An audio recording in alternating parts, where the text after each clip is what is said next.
Um, Hello, everybody. My name's Asher Klein, and I am here representing the applicants of Kentucky. I would like to tell you a little bit about what we do, and then hand it over to other people. But my my dream and why I joined this was to help others and was to give other people a voice, give youth a chance to change uh, some rules and maybe change the world. I mean, we have a whole lot of awesome people. We have, I mean, I've seen them do some amazing things, and it just inspired me to want to join them because I feel like um, our voices, we have power, okay? We have a say in what we do in our lives. We control our own destinies, and that's basically what we're doing now. And I I'm just happy to be part of them. I'm happy to be given the opportunity to help people. And I just want to say thank you for everybody for allowing me to be part of you guys. Uh, and we will hand it off to, I think her name is Kelly. Was it Kelly? That's right. Thanks, Asher. Thank you. Asher did an excellent job kicking us off here. Good morning, everyone, and welcome to the Kickoff for Children's Advocacy Week in Kentucky. I'm Kelly Pullen. I'm the Executive Director of the SKY program at Aetna Better Health of Kentucky, and Aetna is thrilled to once again partner with KYA as we advocate on behalf of Kentucky's children. For nearly 20 years, this annual event has really been a driving force for change in Kentucky policy. I personally love that the event began as Children's Advocacy Day, and now we are having Children's Advocacy Week. It's really indicative of the kind of commitment that Kentucky leaders, nonprofits, community-based organizations have towards improving health and wellness outcomes for youth across our state. I want to share that what each of us are doing this week truly does make a difference. One has only to look at the latest edition of our blueprint for Kentucky's children to see that your advocacy really does matter. We still have work to do, but I am amazed by the progress that we've been able to make together over the last 20 years. This week, as we speak with our legislators and our policymakers, let's be mindful of that impact. Be mindful that you are affecting change. You're bringing visibility to the very real needs that our young people face every single day. And to the organizers, policymakers, and everyone who is making time to participate in Children's Advocacy Week, we would like to thank you. And thanks again to our KYA team for the work that you're doing to improve outcomes for Kentucky's youth. The Aetna team is honored to partner with you as you advocate for policies that give our Kentucky children the best opportunities for a brighter future. I'm going to turn it over to Terry Brooks for his opening remarks. Okay, great. Thanks, Kelly. And Asher, thanks so much. You did a great job, and we're so happy you're here. Kelly, you know we appreciate Aetna's support, and without your support, we would have a much more limited Children's Advocacy Week. As Kelly mentioned, children's advocacy efforts have grown so much. Some of you veterans have heard me say before, 18 years ago, the first Children's Advocacy Day had 12 of us standing in the rotunda, and I counted myself twice. And now that's just grown. So this week, we have virtual forums with House and Senate committee chairs. We have officials from the Beshear administration. We have voices from throughout the state, and something's happening every day. Wednesday, of course, is the Big Kahuna Day with our rally and legislative reception at the Rotunda. And but we wanted to kick it off virtually to try to bring folks from throughout the state together today. And when I was looking at the agenda, I was looking at the Monday agenda and asked my colleagues, I'm like, hey, did you not need to ask me anything about that? And they're like, well, we know what would have happened because we would have said, who do you want as the kickoff guest? And we all knew the answer. Well, they did, because I would have picked the lieutenant governor. The reason I would have picked the lieutenant governor, and she knows this, there's flat out no one who exemplifies both a heart and a brain for kids more than Jacqueline Coleman. I am just always humbled and honored, Lieutenant Governor, when you join us. You also know, because I'm going to tell this story every time during Children's Advocacy Week. If you have any question about the Lieutenant Governor's commitment, my absolute favorite story is, I think the first time I probably met you was your first Children's Advocacy Day. And you were about to give birth. In fact, I think probably Wednesday may be your daughter's birthday. Is that right? So this was like the day before. And this was a low-key event. It was late afternoon. It was on the mezzanine at the Capitol. And there was not a single camera or press person there. But the Lieutenant Governor showed up. And we were meeting Asher with actually some true up young people and other folks who were navigating what it meant to grow up. And what I watched was the Lieutenant Governor take time to talk to every one of those kids. And I just kind of sat in amazement, because it wasn't a photo op, it was a real commitment. So Lieutenant Governor, you know that when it comes to kids, I think you rock, and there's no one I would rather have kick off this event this year than you. So welcome, and thanks for making time for us. Absolutely. Thank you, Terry. And you're right. I was very pregnant. Getting up to the mezzanine level was a lift in itself. But you're right. On Wednesday, actually, it's Evelyn's 3rd birthday. And so I can't think of a better way to celebrate kids across Kentucky than to do it on my daughter's 3rd birthday. So I'm so excited. I have such an immense respect for the work that you all do. It's selfless, it's nonpartisan, it's common sense.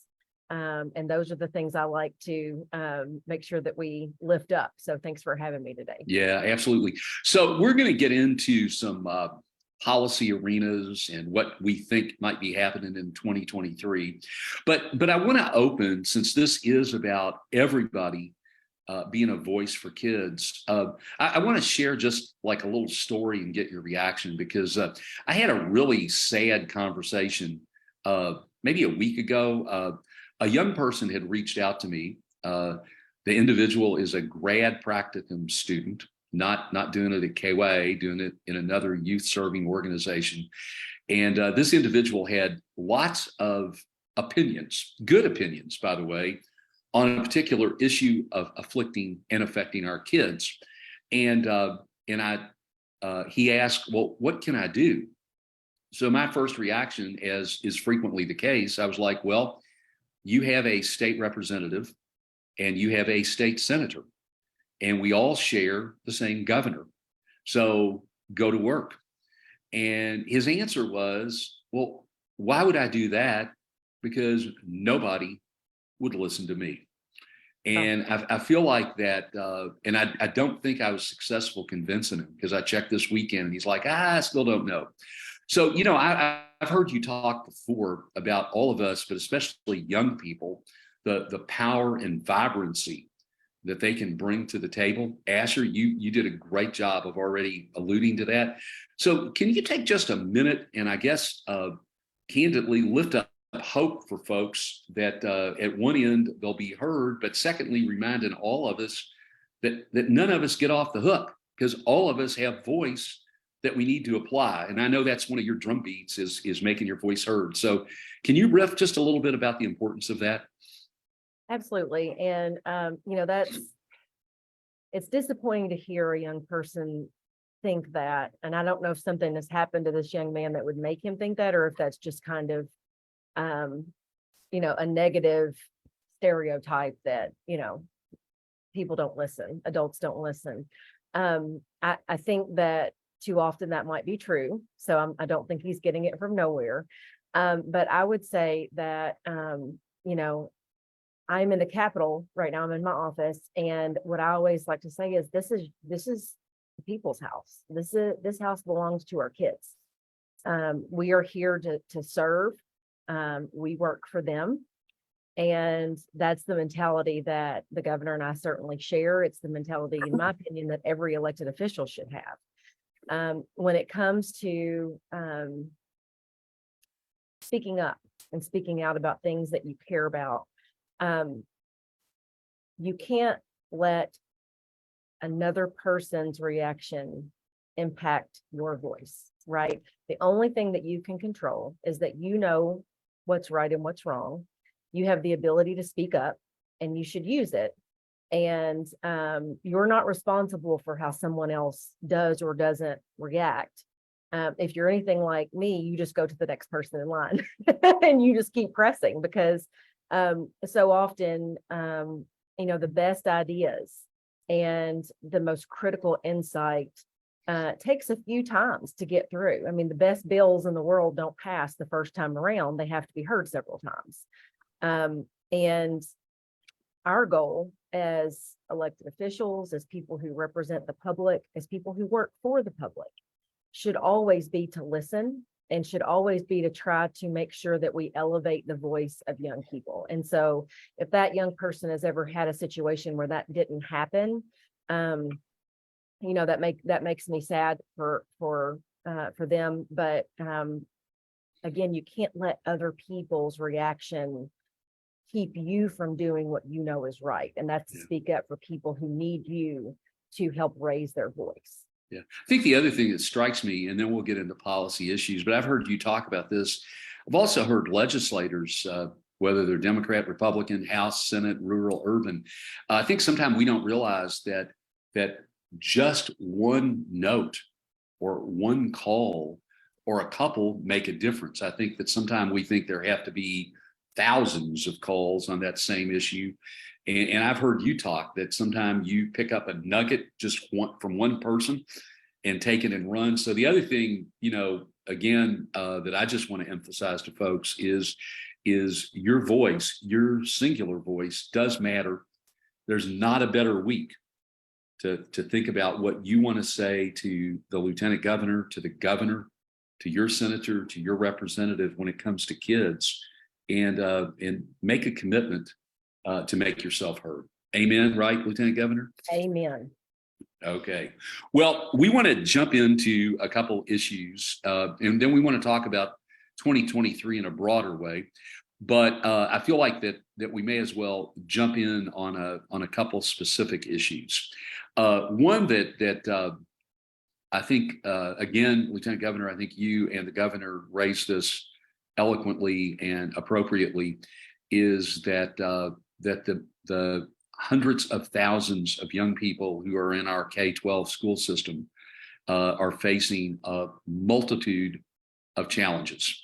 I am not a happy camper that those Brooks twin granddaughters each have a substitute teacher for science. I don't want them not having a real science teacher. I think that I know that you currently are really taking a lead thinking about behavioral and mental health supports that our kids have. So I'm going to, except for speaking about women's college basketball, there's no broader effort to give you than just say, why don't you talk about what in the world is happening and what do we need to be doing when it comes to the K-12 education system right now. That is your heartbeat. And I just want to give you plenty of room, because I do think that is a crisis that maybe is not being considered enough of a crisis right now. I didn't know this webcast was going to be 8 hours, but here. So for those folks that are out there, you got the shot clock on. You got the shot clock on. There you go. I was a high school teacher and assistant principal and basketball coach before I became lieutenant governor. And so I am very, very, very familiar with the challenges that are going on inside of our schools that have been there for far too long, but have certainly really kind of come to light through the challenges that the unique challenges that the pandemic caused in our schools and our homes and all of that kind of thing. And I would just point to with Terry's point about his family not having a science teacher. Think about what it was like when you went through the pandemic, when we made the sacrifice to close school buildings and learning continued remotely. How much you realize a teacher does in the course of the day and the difference a teacher makes in our students' lives, right? There's no better direct understanding of that, I think, than when we all went through the pandemic together. And so now we're looking at a time where we have, in the last year, there have been about 11,000 vacancies across Kentucky schools. And that's teachers, that's school employees like bus drivers and custodians and things like that. And to me, all of those people are teachers. All of those people work in our schools. They work with our kids. They help make them better. And so I call them all teachers. And so over the course of the year, we've had that many people either leave the profession or leave their school something else or something different. And so the pressure that our teachers are feeling, the lack of support and respect that they experience has reached an all-time high. We've got a lot of work to do to overcome the years before when we saw teachers rally at the Capitol and all of those things happen. And let me draw the connection here, because our teachers' working conditions are our students' learning conditions. And nothing can be more clear than what Terry just said about his family not having a science teacher. So we have teachers who are underpaid. We have schools that don't have the resources that they need. And who ends up paying the price for that are the kids in the classrooms. And so if the future of Kentucky's economy is in our classrooms today, and it is, then we have to treat it that way. We have to make sure that number one, we put kids first. No questions asked. This is not about the comfort of adults. This is not about us. This is about what do our kids need and how do we get them what they need. The next piece is how do we support the people who show up for our kids every day? So those teachers matter. It matters that you have a real science teacher in the front of the room. And as the governor likes to say, you can't catch a kid up on math if they don't have a math teacher. So how can we work to recruit and retain the best and brightest to make sure that they are in the front of our classrooms? And last but not least, how do we ensure that our schools have the resources they need to do what they've been asked to do? We're not asking for this luxurious, pie in the sky idea. Just think about what we've asked them to do and accomplish, and then think about what they need to accomplish those goals. And let's make sure they have that. That hasn't been the case since in my lifetime, the recession hit in 07, 08, during that time period. And so that has created a gap in our schools. That's created a gap in learning for students, a gap in service that schools can provide. And one of the things that we see that has really risen to the surface is the aspect of student mental health. We have seen through the pandemic, everybody's at home. And I want you to think about the kids that didn't have parents sitting beside them, helping them to know when to log on, when to do what they needed to do.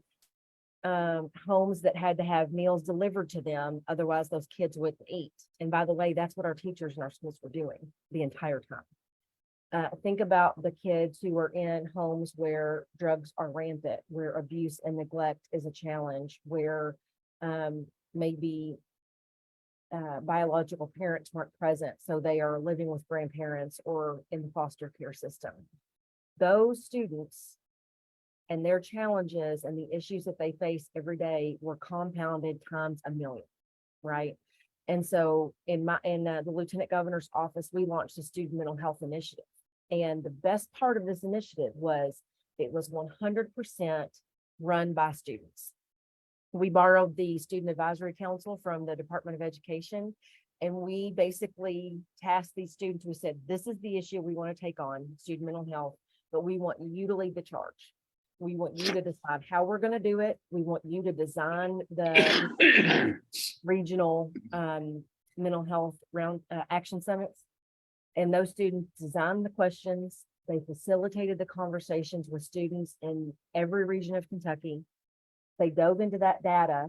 And from that, they extrapolated and created policy recommendations that we kind of went on a road show, and they made those recommendations to agencies across the state and state government and to the state legislature.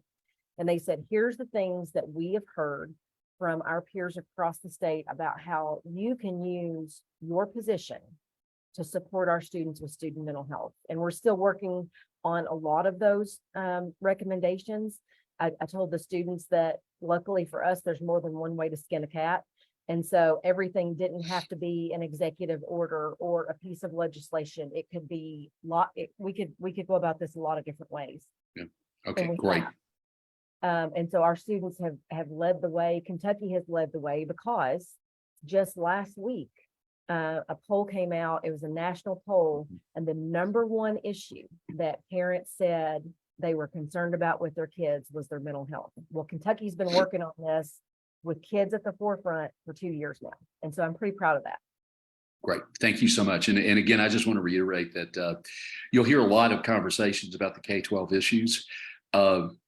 We can't let folks off the hook on that. The idea that we can wait until 2024 or 2025 or 2026 every day is a loss. So I want to just kind of echo what the Lieutenant Governor called for. So Lieutenant Governor, that was a long shot clock, but I knew it would be because I knew that was your prevailing thing. So I want you to take a little bit of a bigger picture. And again, I think most folks on this call know this. So what we're looking at in the 2023 General Assembly is a short session. So it's a 30-day session, not a 60-day session. It's officially not a budget session, but it kind of sort of could be a little bit of a budget session on issues, whether it's education, juvenile justice, maybe some other capital improvement kind of things. And there is also you may not know this, but there's a governor's race coming up in November, and that might even alter the conversations in Frankfurt. So when you're looking at the General Assembly, because it's kind of really, even though they've convened once, it's kind of now really getting ready to kick off this week. Is there something that I'm going to ask you the upside in a minute? What scares you?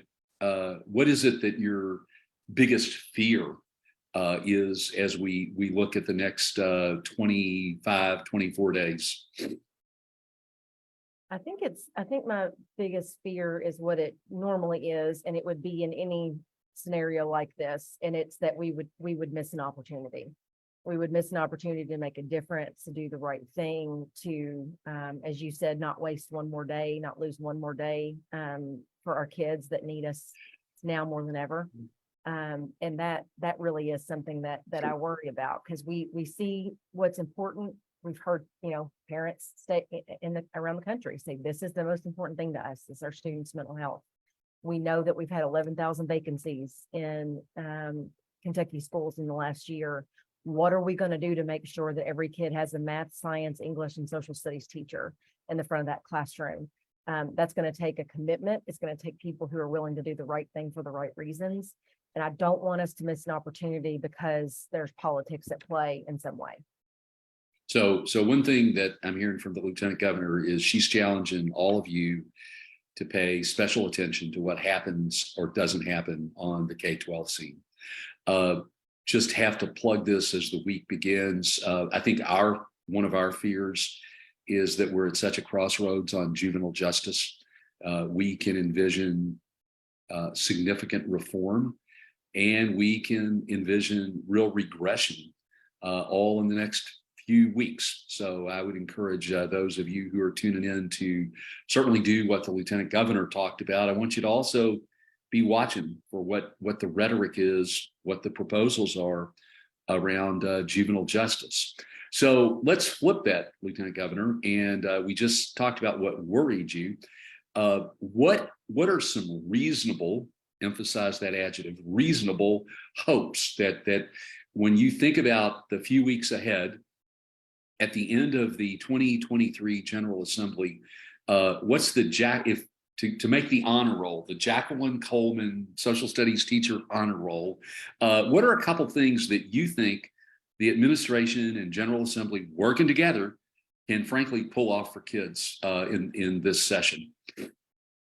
Well, the answer should be everything. right. Everything that's best for kids should be what we're able to pull off. You know, I know that there are priorities from, you know, both chambers. There are priorities of the governor's office. There's priorities for different parties, and we've got to figure out where we can kind of meet at a crossroads on those things.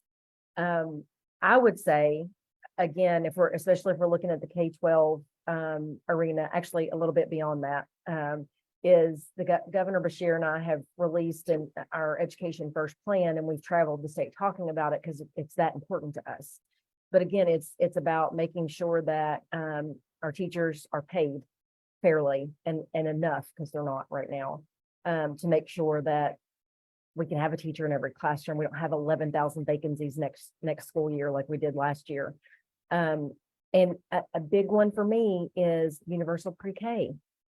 That is an issue that would even the playing field for so many kids in Kentucky, because right now what we have is we have 2/3 of our kids in Kentucky walk through the door on the first day of kindergarten ill prepared. 2/3. That's enough for me to say we got to do something about that. And so by making universal pre-K available for every 4-year-old in Kentucky, we give every kid a chance to walk in the door in kindergarten ready. And you know what that does? That means that by 3rd grade, they're not behind in literacy. And for all of you watching, prison populations are forecasted by third grade literacy rates. I want you to think about that, right? Our math scores in 8th grade will go up. Our transition readiness scores will go up. Our college going rates will go up. I mean, I could keep going with all of the absolutely transformational, generational differences universal pre-K would make for every kid in Kentucky, every family in Kentucky. Washington, D.C. did it. Let's look at it from an economic perspective. Washington, D.C. did it. And within the first year, their labor participation rate went up 10%. 10%, right? And so it gets people back in the workforce that obviously want to be there, but they are stuck because maybe they don't qualify for Head Start, but they don't make enough money to be able to afford private pre-K. So this is a way for us to create an opportunity for families and kids that is, there's nothing about a 4-year-old that's political. I'm going to have a 3-year-old on Wednesday. I know that. And so this is something that we should all be able to come together on and get done. Yeah, great. Thank you so much. That ROI, whether it's that whole notion of birth through, what if we raised it to grade 14, not 12? So birth Right. to grade 14. So I'm getting the cue that amazingly our 30 minutes has evaporated. Wow. I want to, Asher, thank you so much. That takes a little guts to just pop up and do that, and we appreciate it. Kelly, this wouldn't be happening without Aetna and your partnership. And Lieutenant Governor, you know, there's nobody I would rather kick this off with than you today. I want to encourage all of you who are joining to not just take our conversation in right now, but want you to go to www.ky.org. We have the full range of Children's Advocacy Week issues. So we have 2 virtual forums tomorrow. We hope that you'll tune in. Also at that site, you can find out what those legislative priorities are, begin making your voice heard. So let's celebrate Children's Advocacy Week in a vigorous, rigorous way as we all work to realize that vision. That vision when Kentucky is the very best place in America to be young.